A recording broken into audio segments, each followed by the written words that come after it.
In the fading Egyptian sun, a single cat's eyes blaze like living gold, hinting at a power far beyond an ordinary animal. As dusk settles over the desert, those watchful eyes seem to melt into the rising silhouettes of the pyramids, inviting us to ask why this creature came so close to the divine. Long before temples and titles, small African wildcats slipped through the reeds along the Nile, stalking careless mice in the dark. Early farming villages stored precious barley and emmer wheat in clay granaries, and the overflowing grain drew swarms of hungry rodents into the settlements. People began to notice that where the wildcats hunted, their grain stayed safe, and a wary respect slowly grew into a vital partnership between humans and cats. In small Nile villages, families began rewarding bold hunters, tossing scraps of fish or bread to the cats that caught rodents near their doorways.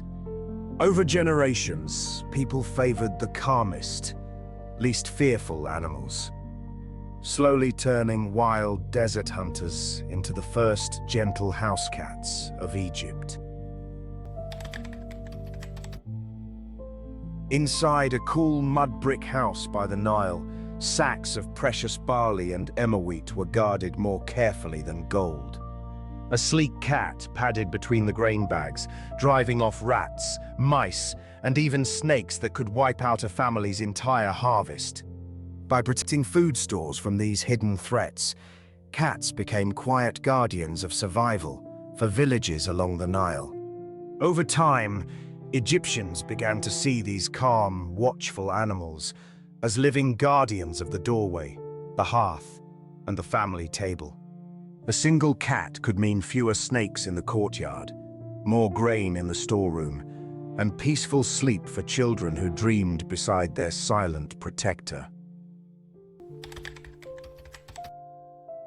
As our story reaches the city of Bubastis, the noise of the markets fades into the shadow of a vast temple complex dedicated to a single, graceful protector. Here, thousands of pilgrims once gathered to honor the feline power watching over their homes and harvests. People arrive with woven baskets that seem to twitch and rustle.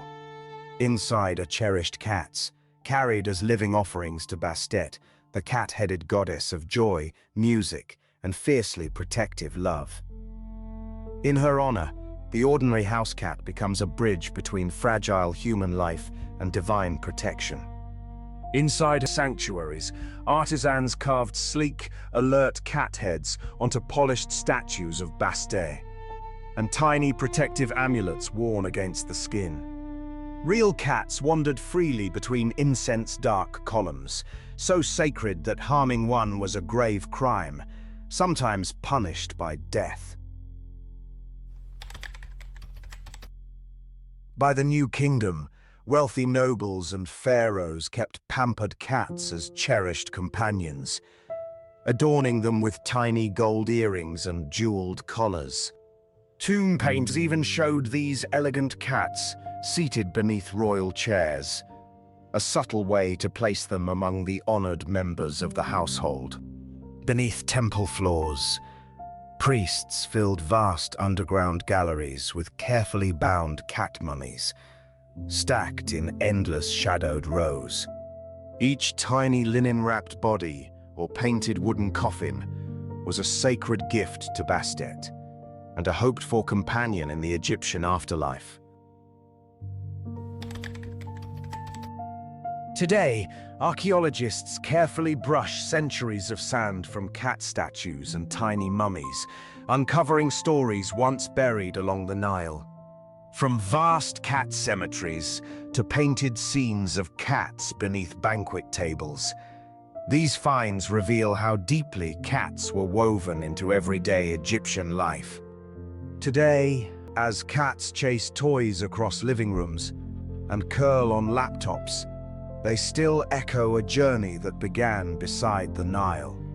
Egyptian traders and sailors carried their cherished Mausers on grain ships, and those quiet passengers leapt ashore in ports from Cyprus to Rome.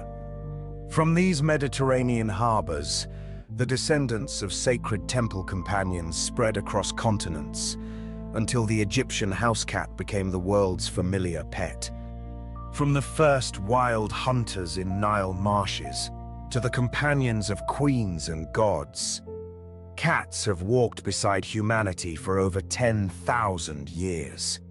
So when you watch a house cat curl in a beam of light, you are seeing the quiet heir to an ancient Egyptian world of farmers, pharaohs, and gods.